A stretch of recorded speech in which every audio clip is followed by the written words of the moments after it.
कहानी लगभग 20,000 साल पहले शुरू होती है। ये वह समय था जब इंसान पूरे यूरोप में कबीलों में रहते थे, सिर्फ पत्थर के हथियारों और शिकार करने की प्रवृत्ति के सहारे जिंदा रहते थे। हमें एक कबीले से मिलवाया जाता है जिसका नेतृत्व एक ताकतवर और सम्मानित नेता ताओ करता है। सर्दी तेजी से आने के साथ कबीले को इतना खाना इकट्ठा करना है कि वे बिना शिकार किए कड़ाके की ठंड में जिंदा रह सके। उनमें से एक है ताओ का बेटा किया, लेकिन किया अलग है। दूसरों के विपरीत उसे जानवरों को मारना पसंद नहीं, बल्कि शिकार करने का ख्याल ही उसे बेचैन कर देता है। फिर भी ताओ चाहता है कि उसका बेटा मजबूत, बहादुर और एक सच्चा शिकारी बने। इसलिए किया की झक को नजरअंदाज करते हुए वह उसे खतरनाक शिकार पर साथ ले जाता है। चट्टान के ऊपर जंगली भैंसों का एक बड़ा झुंड खड़ा है। ताओ और उसके शिकारी धीरे धीरे आगे बढ़ते हैं, छुपे रहते हैं, सही वक्त का इंतजार करते हैं। लेकिन अचानक जानवरों को खतरे का एहसास होता है। कुछ ही सेकंडों में अफरा तफरी मच जाती है। भैंसें रुकने के बिना आगे दौड़ती हैं और ताओ के कबीले ने अपने भाले फेंके। डरा हुआ और घबराया हुआ झुंड मुड़ जाता है और सीधे चट्टान के किनारे की तरफ दौड़ने लगता है। एक एक करके वे गिरते हैं, लेकिन फिर एक गुस्से से भरा भैंसा वापस पलटता है और सीधे किया पर हमला करता है। डर के मारे किया भागने की कोशिश करता है, लेकिन फिसल कर गिर जाता है। भैंसा हमला करता है, उसके सींग किया को जकड़ लेते हैं, उसे बेबसी से हवा में उठा लेते हैं। अपने बेटे को खतरे में देखकर ताओ तुरंत अपना भाला फेंकता है। ये जानवर को लगता है उसे घायल करता है, लेकिन ये काफी नहीं है। भैंसा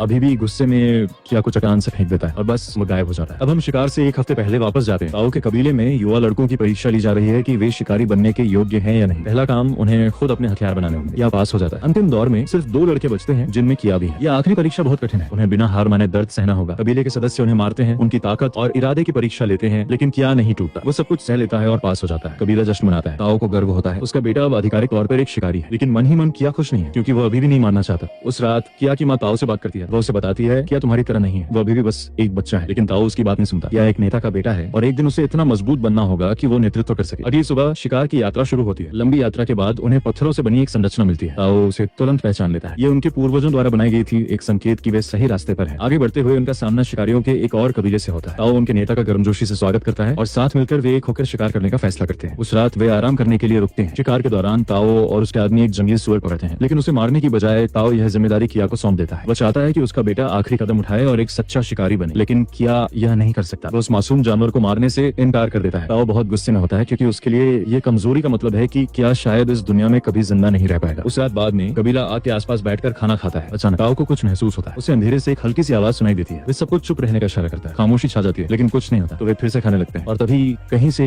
एक शेर हमला करता है। एक पल में वह एक शिकारी को पकड़ता है और उसे अंधेरे में खींच ले जाता है। सब कुछ बहुत तेजी से होता है। कोई प्रतिक्रिया नहीं कर पाता। सबको बस उसकी दूर जाती चीखें सुनाई देती हैं, जो धीरे धीरे खामोशी में खो जाती हैं। अगली सुबह उसकी मौत को स्वीकार करते हुए कबीला उसे एक रस्म के साथ सम्मान देता है। उसकी याद में खास पत्थर रखता है और फिर बिना रुके वे अपनी यात्रा आगे जारी रखते हैं। अपने साथी शिकारी को अपनी आंखों के सामने मरते देखकर किया हिल जाता है और बहुत दुखी हो जाता है। फिर भी ताओ यात्रा जारी रखता है, उन पुराने निशानों का पीछा करते हुए जो उनके पूर्वजों ने छोड़े थे। लंबी और थका देने वाली यात्रा के बाद रात हो जाती है। समूह एक गुफा के अंदर शरण लेता है। ताओ उसके पास जाता है, इस बार नेता की तरह नहीं बल्कि एक पिता की तरह। वो धीरे से किया का हाथ थामता है और उसे अपनी हथेली पर बने निशान दिखाता है। उन निशानों का उपयोग करते हुए ताओ सितारों को पढ़ना सिखाता है, दिशा खोजना सिखाता है, यहाँ तक कि पूरी तरह खो जाने पर भी। तो अगर कभी तुम अपना रास्ता भूल जाओ तो आकाश तुम्हें घर का रास्ता दिखाएगा। कुछ देर बाद ताओ को दूरी में कुछ दिखता है, पहाड़ी पर आराम करते भेड़ियों का एक झुंड। वो उनकी तरफ इशारा करता है और समझाता है, जो अकेला बैठा है वो अल्फा है, झुंड का नेता। ताओ किया को एक जरूरी बात बताता है। अल्फा हमेशा खतरे में होता है, क्योंकि जिस पल दूसरे कमजोरी देखते हैं वे उसे चुनौती देंगे और उसकी जगह लड़ेंगे। वो सीधे किया की आंखों में देखते हुए कहता है, एक सच्चा नेता अपनी कमजोरी को अपनी ताकत के नीचे छुपाता है। अगली सुबह शिकार जारी रहता है। जल्द ही उन्हें आखिरकार वह मिल जाता है जिसकी वे तलाश कर रहे थे। भैंसों का एक विशाल झुंड जो शांति से चल रहा था। ताओ और उसके शिकारी धीरे धीरे अपनी जगह लेते हैं और ये वही पल है जो हमने शुरुआत में देखा था। शिकार, अफरा तफरी और वह भैंसा जिसने किया पर हमला किया और उसे चट्टान से फेंक दिया। लेकिन इस बार हम सच्चाई देखते हैं, किया पूरी तरह नीचे नहीं गिरा। वह एक चट्टान को पकड़ लेता है, किनारे के ऊपर खतरनाक तरीके से लटकते हुए। पकड़ छूटती है और किया फिर गिरता है। इस बार वो बहुत नीचे एक पथरीली चट्टान पर गिरता है और बेहोश हो जाता है। ताओ नीचे देखता है बेताब। वो अपने बेटे को बचाने के लिए नीचे उतरने की कोशिश करता है, लेकिन उसके आदमी उसे रोकते हैं, क्योंकि एक गलत कदम और ताओ भी मर जाएगा और किया तक पहुंचने का कोई साफ रास्ता नहीं है। पूरी रात ताओ वहाँ रहता है, अपने बेटे का नाम पढ़ता है, लेकिन किया कोई जवाब नहीं देता। अगली सुबह ये मानते हुए कि उसका बेटा चला गया, ताओ एक रस्म अदा करता है। वह किया की याद को सम्मान देने के लिए अपने पवित्र पत्थर रखता है और भारे दिल के साथ वो चला जाता है। कुछ देर बाद एक गिद्ध किया के पास उतरता है, ये सोचकर कि वो मर गया है, लेकिन जैसे ही वो उस पर झपटने की कोशिश करता है, किया जाग जाता है और उसे दूर भगाकर खुद को बचाता है। जैसे ही वह चारों तरफ देखता है, उसे सच्चाई का एहसास होता है। वह घाटी ऊपर फंसा हुआ है और नीचे उतरने का कोई रास्ता नहीं है। वो अपने पिता को आवाज लगाता है, लेकिन सिर्फ खामोशी है। तभी उसे समझ आता है वे जा चुके हैं। जिंदा रहने की ठान कर किया चट्टान से नीचे उतरने की कोशिश करता है, लेकिन कोई सुरक्षित रास्ता नहीं है। वो बीच में फंस जाता है, बेबस, समझ नहीं पाता कि क्या करे। और तभी आकाश काला हो जाता है, बारिश शुरू हो जाती है। नीचे घाटी में पानी तेजी से भरने लगता है। ये देखकर किया एक हताश छलांग लगाता है। वो कूद जाता है। जब वह जागता है तो खुद को पानी में बहते हुए पाता है, लेकिन किसी तरह जिंदा, सुरक्षित, लेकिन बिना चोट के नहीं। उसकी टांग घायल है, जिससे चलना मुश्किल हो गया है। खुद को खींचते हुए वो बारिश के पानी के एक छोटे से तालाब तक पहुंचता है और पीता है। आखिरकार अपनी प्यास बुझाते हुए लाठियों का उपयोग करके वो अपनी घायल टांग को बांधता है और किसी तरह ऊपर वापस अपना रास्ता बनाता है। जब वह ऊपर पहुंचता है तो उससे वे पत्थर दिखते हैं, वे जो उसकी याद में रखे गए थे, और अचानक गुस्सा हावी हावी हो जाता है। वो उन्हें एक एक करके चट्टान से फेंकने लगता है, लेकिन शोर खतरे को आकर्षित करता है। भेड़ियों का एक झुंड प्रकट होता है। वे उसकी तरफ दौड़ते हैं या जितनी तेजी से हो सके दौड़ता है और बचने के लिए एक सूखे पेड़ पर चढ़ जाता है। पूरी रात वह वहाँ अकेला रहता है, शिकारियों से घिरा हुआ। अगली सुबह जब वो पानी लेने के लिए नीचे उतरता है तो भेड़िए वापस आ जाते हैं। वे फिर हमला करते हैं या जल्दी से वापस पेड़ पर चढ़ जाता है, लेकिन इस बार एक भेड़िया उसकी टांग पकड़ लेता है, उसे नीचे खींचने की कोशिश करता है। उस पल वह भेड़िए को अपने हथियार से मारता है, उसे घायल करता है और मुश्किल से वापस ऊपर चढ़ने में कामयाब होता है। भेड़िए पूरे दिन इंतजार करते हैं, पेड़ को देखते हुए, उम्मीद करते हुए कि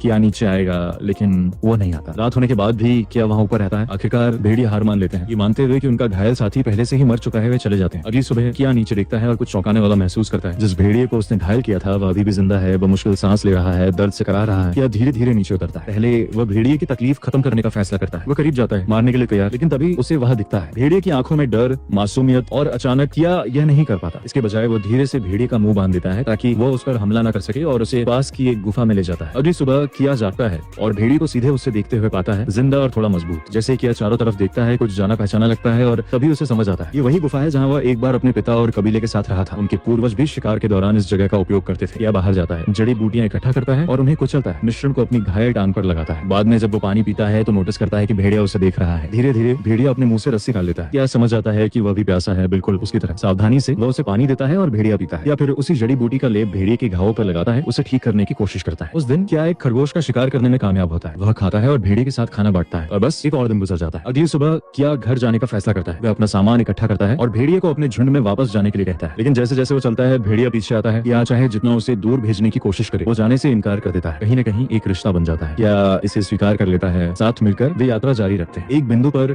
उन्हें जंगली सुअरों का एक झुंड दिखता है। भेड़िया हमला करता है और सफलतापूर्वक एक को झुंड से अलग कर देता है, लेकिन किया झिझकता है। डर हावी हो जाता है और वो शिकार पूरा नहीं कर पाता। सुअर भाग जाता है। वे भूखे आगे बढ़ते हैं। उस रात वे खाली पेट सो जाते हैं। अगली सुबह वे फिर कोशिश करते हैं। इस बार साथ मिलकर वे खरगोश पकड़ने में कामयाब होते हैं। आखिरकार वे खाते हैं। अब वे हमेशा साथ होते हैं। रात में भेड़िया क्या के पास सच्चे साथी की तरह सोता है। एक सुबह भेड़िया क्या का चेहरा चाटकर उसे जगाता है। यह हंसता है लेकिन जल्दी से बदबू टिस करता है, इसलिए वह भेड़िए को पास की नदी पर ले जाता है और वे दोनों कूद जाते हैं। छपाछप करते, पहली बार खेलते। वे सिर्फ जिंदा नहीं रह रहे, वे जी रहे हैं। नहाने के बाद भेड़िया एक मछली पकड़ता है। क्या मुस्कुराता है। खाना। जैसे जैसे वे अपनी यात्रा जारी रखते हैं, सर्दी करीब आ रही है, ठंडी हवाएं चलने लगती हैं। यह जानता है कि उसे बहुत देर होने से पहले अपने कबीले तक पहुंचना है। रास्ते में वह आखिरकार एक जंगली सुअर का शिकार करने में कामयाब होता है। इस बार वह झिझकता नहीं, वह भेड़िए के साथ खाना बांटता है। उस रात जब किया आग के पास बैठता है तो भेड़िए का झुंड प्रकट होता है। वे उसके लिए वापस आए हैं। क्या उन्हें देखता है, फिर अपने दोस्त को। वह समझता है कि यही भेड़िए का असली घर है, इसलिए वह उसे जाने देता है। भेड़िया अपने परिवार से मिलता है और अंधेरे में गायब जाता है, किया को अकेला छोड़ते हुए। अब खुद अकेला किया यात्रा जारी रखता है, लेकिन यह आसान नहीं। ठंड और बढ़ती है, हवाएं और तेज, लेकिन वह नहीं रुकता। वह आगे बढ़ता रहता है। एक रात एक गुफा में आराम करते हुए क्या एक दर्शन देखता है। वह अपने पिता ताओ को देखता है, अपनी माँ को यह बताते हुए कि क्या मर गया है। क्या हिलते हुए जागता है, जोर जोर से सांस लेते हुए, लेकिन तभी उसे सीख याद आती है। तारे, अपनी हथेली पर निशान, रास्ता। रात के आकाश की तरफ देखते हुए क्या आखिरकार अपनी दिशा खोज लेता है और घर वापस जाने की अपनी यात्रा शुरू करता है। अगले दिन क्या अकेला घर की तरफ निकल पड़ता है। सर्दी आ चुकी है, उसके चारों तरफ सब कुछ बर्फ में दब गया है। जमा देने वाली हवाएं उसकी त्वचा को काटती हैं, हर कदम को पिछले से मुश्किल बनाते हुए। जैसे ही वह आगे बढ़ता है उसे भेड़ियों का एक झुंड दिखता है जो एक मरे हुए जानवर पर खाना खा रहे हैं और उनमें से अल्फा किया का चेहरा खिल उठता है। वो उसकी तरफ दौड़ता है, लेकिन अचानक उसके पैरों के नीचे बर्फ टूट जाती है और एक पल में किया नीचे जमे हुए पानी में गिर जाता है। ये ठोस जमीन नहीं थी, ये एक जमी हुई नदी थी। किया संघर्ष करता है, धीरे धीरे बर्फ के नीचे डूबता है। अल्फा नोटिस करता है। वह किया की तरफ दौड़ता है, अपने पंजों से मोटी बर्फ तोड़ने की बेताबी से कोशिश करता है, लेकिन ये काफी नहीं है। समय खत्म होते देख किया अपनी सारी ताकत इकट्ठा करता है और अपने पत्थर के हथियार से बर्फ को तोड़ता है। वह बाहर निकलता है हाफते हुए, जिंदा लेकिन वो मुश्किल। उस रात ठंड असहनीय होती जा रही है। किया गर्म रहने के लिए अपने कपड़ों के हिस्से जलाता है और काफी समय के बाद पहली बार वह अल्फा के पास सोता है। अगली सुबह वे साथ मिलकर आगे बढ़ते हैं। लंबी यात्रा के बाद किया को दूरी में कुछ दिखता है, एक शिविर। उम्मीद लौटती है, लेकिन जैसे जैसे वह करीब जाता है वह उम्मीद फीकी पड़ जाती है। जिस आदमी ने वो शिविर बनाया था वह जमा हुआ मरा हुआ है। शायद वह भी किया जैसा ही था, एक शिकारी जो कभी घर नहीं लौटा। किया चुपचाप उस आदमी का धनुष और तीर लेता है और अल्फा के साथ आगे बढ़ता है। अचानक आक्रामक भेड़ियों का एक झुंड उन पर हमला करता है। किया और अल्फा भागते हैं, मुश्किल से बचते हुए